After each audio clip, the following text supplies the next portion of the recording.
Hey guys, it's Nena, and today I wanted to share my thoughts on the book Dear Daughter by Elizabeth Little. I think I first heard about this book on Book Riot, and I added it to my to-read because it sounded like a intense mystery thriller, and I really like those kind of books, so I thought it'd be good for when I wanted something fast-paced. It's a story of a woman named Jane Jenkins, and for the past 10 years, she's been in prison for the murder of her mother. She was found at the scene of the crime with the blood all over her, and she was convicted and tried and went to prison for the murder of her mother, but she's not really sure if she did it.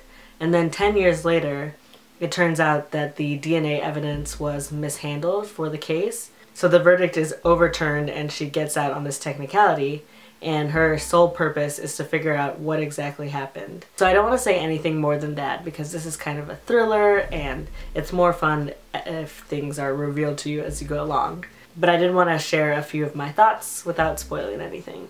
The narrator is very sarcastic, shallow, and kind of a terrible person, so if you're someone who doesn't like unlikable characters, then this probably isn't the book for you. Jane is definitely an unlikable character. She's kind of a mean girl, and she is fully aware of that fact, and you just hear about some of the things that she does and her attitude, and you're like, you're not that great. She is shallow, but there's more to her than appears on the surface, and I like that about the character.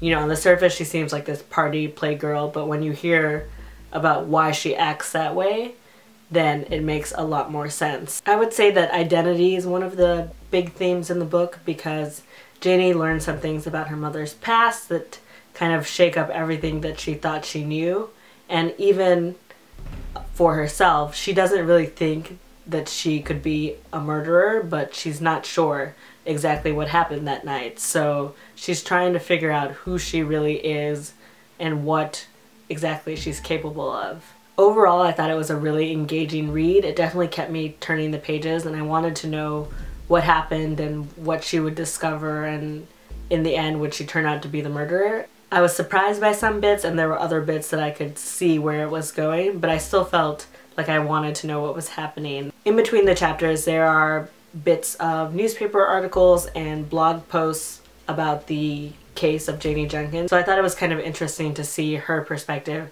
and then the outside world's perspective mixed in here and there. The whole time she's trying to figure out what happened to her mother, she's also running from the press because hers is a very sensational story, and there's still, even though her case gets overturned, there are so many people who think and believe that she did it. I wanted to mention again that Janie is an unlikable character, and there are a few things that she says and does that I'm kind of like, alright, that's kind of pretentious, okay. But if you accept that she's meant to be unlikable, I think you can really enjoy the story. And I think if you like mysteries with, I would say it's a bit of a thriller, and if the story sounds interesting to you, then check this out.